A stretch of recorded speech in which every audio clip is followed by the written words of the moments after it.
எல்லாருக்கும் வணக்கம். நான் Hema Subramanian. Welcome to home cooking Tamil. பசங்க வீட்டில் இருக்கும்போது லீவ் நாளில் ஏதாவது ஒரு ஸ்நாக்ஸ் கேட்டுக்கிட்டே இருப்பாங்க. இன்னைக்கு நாம 2 வித்தியாசமான ஸ்நாக் ரெசிபிஸ் தான் பார்க்க போறோம். முதல்ல நல்ல இனிப்பா ஹெல்த்தியான வாழைப்பழ அடை எப்படி செய்யறதுன்னு பார்க்கலாம். ஸோ அந்த அடையை நம்ம வாழை இலையில தான் வேக வைக்க போகிறோம். அதுக்கு நான் வாழை இலை ஃபஸ்ட்டு ரெடி பண்ண போகிறேன்.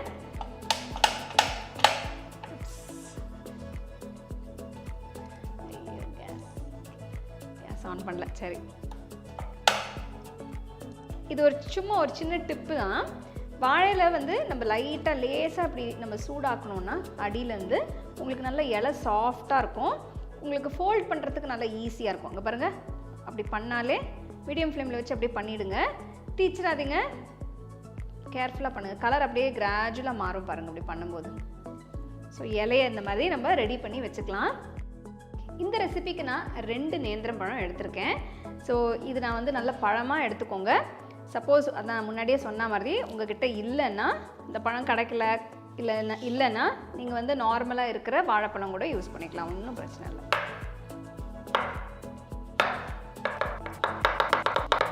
ரெண்டு வாழைப்பழத்தை நல்ல பொடியாக நறுக்கியிருக்கேன். இது அப்படியே நான் ஒரு பவுலுக்கு மாற்றிடுறேன். வாழைப்பழம் கட் பண்ணியாச்சு. இப்போ நம்ம அடுத்த ஸ்டெப்புக்கு போயிடலாம். நெக்ஸ்ட்டு நம்ம வெல்லத்தை கரைக்க போகிறோம். ஸோ நம்ம ஸ்டவ் ஆன் பண்ணியாச்சு. இப்போ இதில் 1 கப் அளவுக்கு வெல்லத்தை ஆட் பண்ணிக்கலாம். ஸோ 1 கப்புனா இது இந்த 250 ml கப் மெஷர்மெண்ட்டில் தான் 1 கப் எடுத்திருக்கேன். ஃபஸ்ட்டு நான் போட்டுடுறேன். இந்த 1 கப்பு வெல்லத்துக்கு நான் 2 கப்பு தண்ணி சேர்க்க போகிறேன். ஸோ வெல்லம் கம்ப்ளீட்டில் கரைஞ்சிடணும். நம்ம திக்கா பாகோ இல்லைனா அந்த மாதிரி எதுவும் செய்ய வேண்டாம். வெல்லம் கரைஞ்ச உடனே நம்ம எடுத்து வச்சிடலாம். வெல்லப்பாகு நல்லா கொதிக்குது. ஒரு வாட்டி செக் பண்ணிடுறேன்.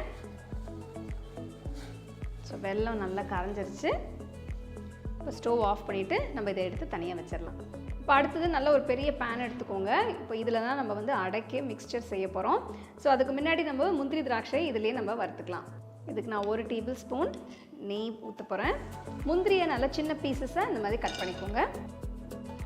ஸோ முந்திரி திராட்சை போட்டால் உங்களுக்கு டேஸ்ட் நல்லாயிருக்கும். அந்த முந்திரி நல்ல ஒரு க்ரன்ச்சினஸ் கொடுக்கும். சப்போஸ் உங்கள்கிட்ட அந்த டைமில் முந்திரி இல்லைன்னா அது இல்லாமல் கூட நீங்கள் இந்த அடையை செய்யலாம். ஸோ முந்திரி பார்த்திங்கன்னா லைட்டாக ஒரு கோல்டன் கலர் வந்திருக்கு. இப்போ நான் திராட்சையை சேர்த்துட்றேன்.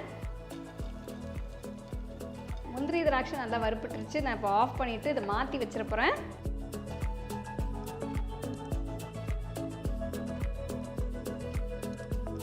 இதே பேனில் இன்னும் ஒரு 3 டேபிள் ஸ்பூன் நெய் ஊற்ற போகிறேன்.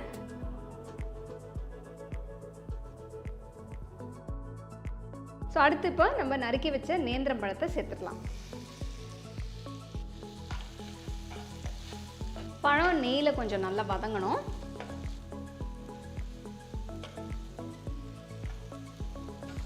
நேந்திரம் பழம் நல்லா வதங்கிடுச்சு பாருங்கள். கலர் கூட லைட்டாக மாறி இருக்கு பாருங்கள் வதங்கின பிறகு. ஸோ இப்போ இந்த ஸ்டேஜில் நான் 1/2 கப் தேங்காய் சேர்க்க போகிறேன். நல்லா ஃப்ரெஷ்ஷாக திருகின தேங்காய். இது ஒரு 1/2 கப் சேர்த்துக்கலாம்.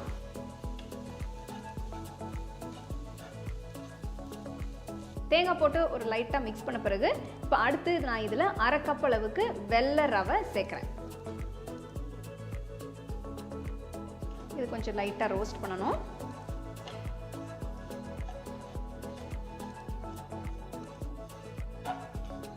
ரெண்டு நிமிஷம் ரோஸ்ட் பண்ண பிறகு அடுத்து நான் இதில் 2 டேபிள் ஸ்பூன் அளவுக்கு அரிசி மாவு சேர்க்குறேன். ஃப்ளேம் லோலேயே வச்சுக்கோங்க. மீடியம் லோவில் வச்சா கரெக்டாக இருக்கும். இதோட ஜஸ்ட் ஒரு சிட்டிக்கே உப்பு தான், அதுவும் சேர்க்குறேன். ஏலக்காய் தூள் 1 டீஸ்பூன் அதுவும் சேர்க்குறேன். ஜஸ்ட் ஒரு வாட்டி அப்படியே மிக்ஸ் பண்ணிடலாம் எல்லாத்தையும். நான் ஃப்ளேம் லோவில் தான் வச்சுருக்கேன். இதில் இன்னொரு 2 டேபிள் ஸ்பூன் நெய் சேர்க்க போகிறேன்.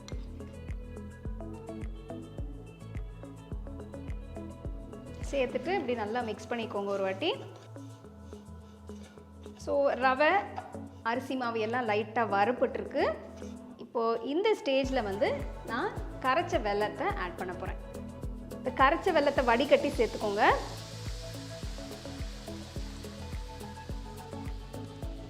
கரைச்ச வெல்லத்தை சேர்த்த பிறகு ஃப்ளேம் கொஞ்சம் மீடியமுக்கு கூட்டிக்கோங்க. கூட்டிட்டு ஜஸ்ட்டு லைட்டாக அந்த மாதிரி மிக்ஸ் பண்ணிகிட்டே இருக்கணும். ஏன்னா இது எல்லாமே நல்லா வேகணும். நான் 1 கப்பும் வெல்லம் சேர்த்துருக்கேன். சப்போஸ் உங்களுக்கு அதிக இனிப்பு வேணும்னா நீங்கள் இன்னும் கொஞ்சம் எக்ஸ்ட்ரா ஆட் பண்ணிக்கலாம்.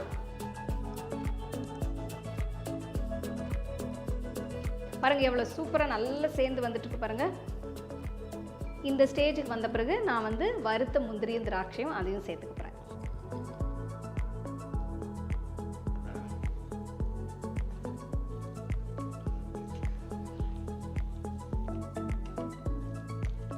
அந்த எக்ஸஸ் மாய்ஸ்சர் எல்லாமே இவாப்ரேட் ஆகிற வரைக்கும் மீடியம் ஃப்ளேம்லேயே வச்சு நல்லா மிக்ஸ் பண்ணுங்கள். பாருங்கள் நல்லா கட்டியாயிட்டு வருது. நல்லா திக்காக ஒரு மாஸ் மாதிரி வந்த பிறகு இப்போ நம்ம ஸ்டோவை ஆஃப் பண்ணிடலாம். அடைக்க தேவையான மிக்சர்லாம் ரெடி பண்ணி வச்சாச்சு. இங்கே பாருங்கள் வாழை இலையும் நம்ம ரெடி பண்ணி வச்சுருக்கோம். நான் ரெண்டு பீசஸாக கட் பண்ணி வச்சுருக்கேன் இங்கே. ஸோ இதில் வந்து நான் லேசாக கொஞ்சமாக நெய் தடவி வச்சிடலாம். அடை மிக்சர் எடுத்து வச்சு உங்களுக்கு எவ்வளோ வேணுமோ அவ்வளோ எடுத்து வச்சுக்கோங்க. ஜஸ்ட்டு நீளமாக நான் ஷேப் பண்ணிக்கிறேங்க. இப்போ நம்ம இலையை க்ளோஸ் பண்ணிடலாம். நான் எல்லாம் டைட்டாக மூடி இப்படி ஜென்டிலாக ப்ரெஸ் பண்ணிங்கன்னா உங்களுக்கு அந்த மாதிரி ஒரு ஷேப் வந்துடும். ஸோ இந்த மாதிரி எல்லா அடையும் நம்ம ரெடி பண்ணி வச்சுக்கணும்.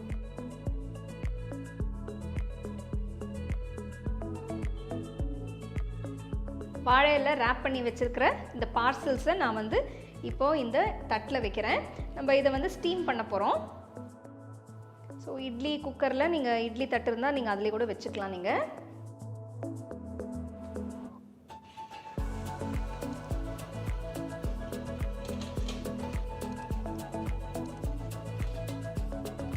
ஸோ தட்டை இட்லி பாத்திரத்தில் வச்சு ஒரு 5 நிமிஷம் நம்ம இதை ஸ்டீம் பண்ணிக்கணும்.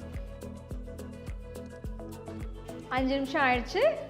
இப்போ நான் இட்லி ஸ்டீமரை ஆஃப் பண்ணிட்டேன். தண்ணி பார்த்துருவோம். ஸோ நம்மளோட நேந்திரப்பழ அடை சூப்பராக ரெடி ஆயிடுச்சு. லேசாக ஆற விட்டு நம்ம ஓப்பன் பண்ணலாம். வாவ், சூப்பராக செட் ஆகிருக்கு பாருங்கள். அவ்வளோ அருமையாக இருக்குது. இது அப்படியே எடுத்து சாப்பிட வேண்டியதுதான். இப்போ நான் டேஸ்ட் பண்ணிட்டு எப்படி இருக்குன்னு சொல்கிறேன். பாருங்க, செம்மையாக இருக்குது. பிரமாதம், அவ்வளோ டேஸ்ட்டாக இருக்குது. நல்லா சாஃப்டாக இந்த வாழைப்பழம் பீசஸ், முந்திரி, திராட்சை, தேங்காய் அவ்வளோ பிரமாதமாக இருக்கும். ஒரு ரொம்ப ஹெல்த்தியான ஒரு ஸ்நாக் ரெசிபின்னு சொல்லலாம். கண்டிப்பாக நீங்கள் இதை ட்ரை பண்ணணும். வாழைப்பழம் வச்சு சூப்பரான ஒரு அடை பார்த்தோம். இப்போ வாழைக்காய் வச்சு அட்டகாசமான கோலா உருண்டை எப்படி செய்யறதுன்னு பார்க்கலாம். ஸோ ஃபஸ்ட்டு ஸ்டெப் வந்து வாழைக்காவை வேக வச்சுக்கணும். ஸோ இந்த ரெசிபிக்கு நான் வந்து 2 வாழைக்காய் எடுத்திருக்கேன். ஜஸ்ட்டு கட் பண்ணி வச்சுருக்கேன். இது நம்ம குக்கரில் ஆட் பண்ணிடலாம். தேவையான அளவு தண்ணியை ஊற்றிடலாம். ஸோ வாழைக்காய் நல்லா ஃப்ரெஷ்ஷாக இருக்கிற மாதிரி பார்த்துக்கோங்க. இப்போ இதில் வந்து ஜஸ்ட்டு கொஞ்சமாக உப்பு சேர்க்குறேன், ஒரு 1/4 டீஸ்பூன்.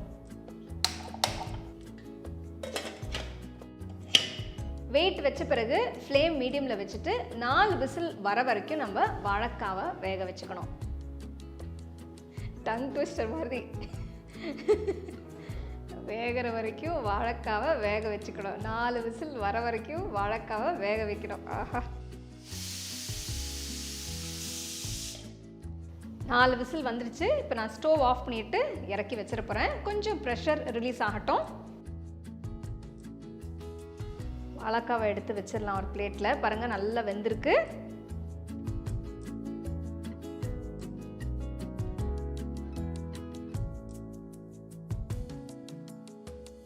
ஸோ வாழைக்காய்லாம் நல்லா ஆறிடுச்சு பாருங்கள். ஸோ இப்போ தோல் எடுத்துகிட்டு நம்ம ஒரு பவுலுக்கு மாற்றி வச்சிடலாம். தோல் வந்து நல்லா ஈஸியாக அப்படி வந்துடும். சப்போஸ் உங்களுக்கு வரலன்னா நீங்கள் ஜஸ்ட்டு கத்தி வச்சு நீங்கள் எடுத்துடலாம். ஸோ நான் வந்து இப்போ மேஷர் வச்சு இதை நல்லா மேஷ் பண்ண போகிறேன். சப்போஸ் உங்களுக்கு வந்து கொஞ்சம் ஹார்டாக இருந்ததுன்னா நீங்கள் மிக்சியில் போட்டு ஒரு 2 வாட்டி 3 வாட்டி பல்ஸ் பண்ணிங்கன்னா நல்லா உங்களுக்கு சாஃப்டாக வந்துடும். உள்ளே லைட்டாக சூடாக இருக்குது.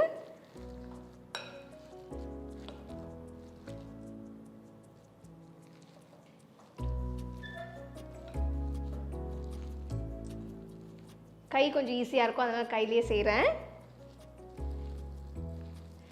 ஸோ இப்போ பார்த்தீங்கன்னா கொஞ்சம் சில பீசஸ் எல்லாமே கொஞ்சம் பெருசாக ஹார்டாக இருக்குது. கையில் மசிக்கிறதுக்கு நான் ஒரு 2 வாட்டி மிக்சியில் போட்டு இதை பல்ஸ் பண்ண போகிறேன். ஏன்னா நம்மளுக்கு நல்லா மேஷ் ஆகணும். சரியா, கட்டி இல்லாமல் வச்சுக்கணும் இந்த மிக்ஸ்சரை, ரொம்ப முக்கியம். நல்லா மசிஞ்சிருச்சு இங்கே பாருங்கள். ஸோ இதை நம்ம ஒரு பவுலுக்கு மாற்றி வச்சுக்கலாம். ஸோ அடுத்தது வந்து சில இன்க்ரீடியன்ஸ் எல்லாம் நம்ம வந்து வதக்கி அரைக்க போகிறோம். அதுக்கு பேனில் ஒரு 2 டீஸ்பூன் எண்ணெய் ஊற்றிக்கோங்க. இதில் ஒரு பெரிய வெங்காயம் பொடியாக நறுக்கி சேர்க்குறேன் ஃபஸ்ட்டு. இதோட ஒரு 8 பல்லு பூண்டு, இஞ்சி ஒரு சின்ன பீஸ் தான், சும்மா ஒரு 4 துண்டு சின்னதாக நறுக்கி போடுறேன். ஒரு 3 பச்சை மிளகா கீரி சேர்க்குறேன். இதோட 3 காஞ்ச மிளகா. ஸோ காரம் வந்து உங்களுக்கு ஏற்ற மாதிரி நீங்கள் அட்ஜஸ்ட் பண்ணிக்கலாம். ஃபஸ்ட்டு இது எல்லாமே கொஞ்சம் வதக்கணும். ஸோ இன்றைக்கி வந்து வாழைக்காய் வச்சு நம்ம கோலா உருண்டை செய்கிறோம். பட் நான் ஆல்ரெடி வாழைக்காய் வச்சு மற்ற ரெசிபீஸ்லாம் செஞ்சுருக்கேன். ரொம்ப நல்லாயிருக்கும். நல்ல ஃப்ரை, வறுவல்லாம் செஞ்சுருக்கேன், பொரியல், வறுவல்லாம். ஸோ அதோட லிங்க்ஸ் எல்லாமே நான் டிஸ்கிரிப்ஷனில் தரேன், கண்டிப்பாக ட்ரை பண்ணி பாருங்கள். ஒரு 2 நிமிஷம் வதங்கின பிறகு இப்போ அடுத்து இதில் தேவையான அளவு கருவேப்பிலை சேர்க்குறேன். 1.5 டீஸ்பூன் சோம்பு, அரை முடி தேங்காய், ஃப்ரெஷ் தேங்காய் நல்லா திருவினது, நல்லா ஃப்ரெஷ்ஷாக இருக்கிற மாதிரி பார்த்துக்கோங்க. 1 கப் அளவுக்கு பொட்டுக்கடலை. ஸோ அதையும் நான் இப்போ சேர்க்குறேன்.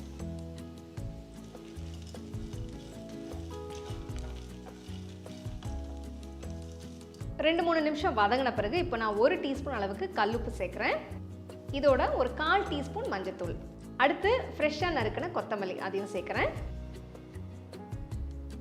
ஸோ உப்பு, மஞ்சத்தூள், கொத்தமல்லி சேர்த்த உடனே ரொம்பலாம் வதக்க வேண்டாம். ஃப்ளேம் லோவில் வச்சுட்டு ஜஸ்ட்டு ஒரு 30 செகண்ட்ஸ் இப்படி வதக்கினா போதும். இப்போ நான் ஸ்டவ் ஆஃப் பண்ணிவிட்டு இந்த இன்க்ரீடியன்ஸ் எல்லாத்தையும் ஒரு பிளேட்டுக்கு ட்ரான்ஸ்ஃபர் பண்ணி கம்ப்ளீட்டாக இதை நம்ம கூல் பண்ணணும்.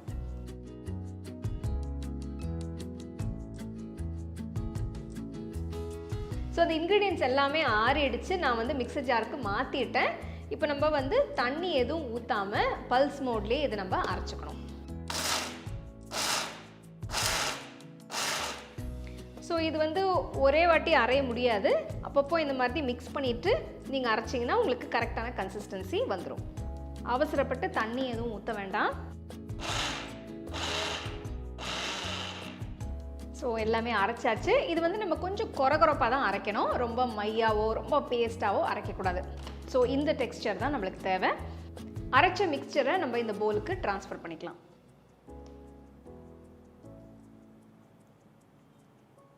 அரைச்ச வாழைக்காவும் அரைச்ச மிக்சரும் ரெண்டுத்தையும் சேர்த்து நல்லா மிக்ஸ் பண்ணிக்கணும். நல்லா பிசைஞ்சு எடுத்துடணும்.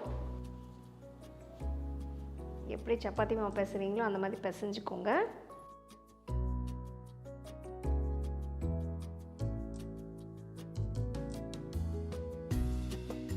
இப்போ நம்ம இந்த மிக்சரை உருண்டை பிடிக்கணும். அது முன்னாடி நான் வந்து கொஞ்சமாக எண்ணெயை வந்து கையில் தடவி தான் செய்ய போகிறேன். அப்போ தான் நம்மளுக்கு உருண்டை பிடிக்கிறதுக்கு ஈஸியாக இருக்கும். கொஞ்சம் கொஞ்சமாக எடுத்துக்கோங்க. உங்கள் கைக்கு எவ்வளோ வருதோ அந்த அளவுக்கு, உங்களுக்கு என்ன சைஸ் வேணுமோ அந்த அளவுக்கு நீங்கள் உருண்டை பிடிச்சிக்கலாம்.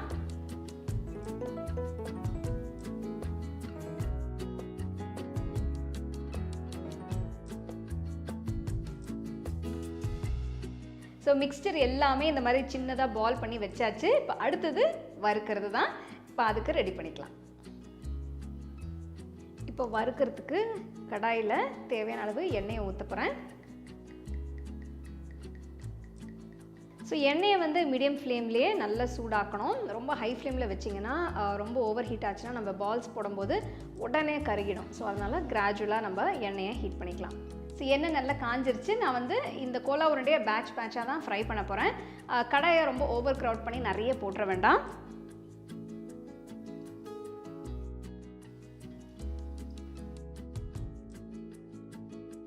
ஸோ போட்ட உடனே ஒரு 10-15 செகண்ட்ஸ் கழித்து லேசாக அது திருப்பி விடுங்க. அப்போ தான் எல்லா பக்கமும் நல்லா ஈவனாக நம்மளுக்கு நல்ல ஒரு கோல்டன் ப்ரௌன் கலர் வரணும். ஜஸ்ட் லைட்டாக ரொம்ப கேர்ஃபுல்லாக டெலிகேட்டாக பண்ணணும். ஸோ இந்த மாதிரி லேசாக திருப்பி விட்டிங்கன்னா உங்களுக்கு எல்லா பக்கமே நல்லா குக் ஆகும். அண்டு கலரும் நல்ல ஒரு ஈவன் டோன் வரும். மீடியம் ஃப்ளேம்லேயே வச்சு இதை நல்லா டீப் ஃப்ரை பண்ணணும். அப்போ தான் உங்களுக்கு உள்ள வரைக்கும் நல்லா வேகும். பாருங்கள் எவ்வளோ பியூட்டிஃபுல்லாக நம்மளுக்கு இந்த கலர் வந்திருக்கு பாருங்கள். சூப்பராக அழகாக பா இந்த மாதிரி சூடாக செஞ்சு பக்கத்தில் வச்சுக்கிட்டு அப்படியே வாயில் போயிட்டே இருக்கும். இது சாப்பிட்டுக்கிட்டே இருக்கலாம். ரொம்ப டேஸ்ட்டாக இருக்கும். நான் அது ஆக்சுவலி ட்ரையல் பார்க்கும்போது அப்படி நினச்சேன், ஆஹா இது இவ்வளோ டேஸ்ட்டாக இருந்தது, இவ்வளோ நாள் எப்படி விட்டோன்னு எனக்கு தோணுச்சு. வாழைக்காய் வச்சு இப்படி ஒரு செம்மையான ஒரு ஸ்நாக்ஸ் செய்ய முடியுமா அப்படிங்கிற மாதிரி ஒரு தாட் வந்தது எனக்கு. பாருங்கள் கலர் நல்லா ஈவனாக வந்துருச்சு. நான் இப்போ எடுத்துகிட்டு போகிறேன். பியூட்டிஃபுல். இங்கே பாருங்கள், வாவ் சூப்பராக வெந்திருக்கு பாருங்கள். நல்ல கலர் வந்திருக்கு, நல்ல ஃப்ரை ஆகிருக்கு. ஸோ இந்த ஸ்டேஜில் நம்ம எடுத்து வச்சிடலாம்.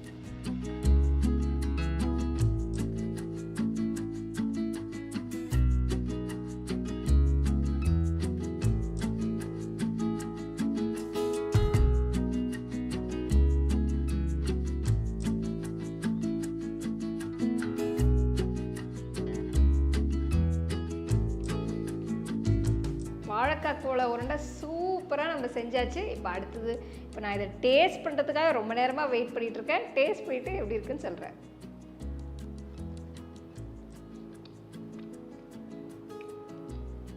பிரமாதம். ஃப்ளேவர்ஸ் எல்லாமே பர்ஃபெக்டாக இருக்குது. பக்கா நல்லா வெந்திருக்குள்ள, அவ்வளோ டேஸ்ட்டாக இருக்குது. 4-5 அப்படியே உட்காந்து சாப்பிட்டுலாம் ஹாப்பியாக. ரொம்பவே நல்லாயிருக்கு. 2 பிரமாதமான ஸ்நாக் ரெசிபிஸ் பார்த்தீங்க. வீட்டில் பசங்க இருக்கும்போது இந்த மாதிரி வித்தியாசமான ஸ்நாக்ஸ் செஞ்சு கொடுத்தீங்கன்னா எல்லாருமே ரொம்ப விரும்பி சாப்பிடுவாங்க. உங்களுக்கு இந்த ரெசிபி பிடிச்சிருந்தா லைக் பண்ணி ஷேர் பண்ணி ஹோம் குக்கிங் தமிழ் சேனலுக்கு சப்ஸ்கிரைப் பண்ணுங்கள். மறக்காமல் பெல் ஐக்கானை கிளிக் பண்ணுங்கள். The second edition of the Home Cooking book is now available on Amazon as well as on shop.homecookingshow.in.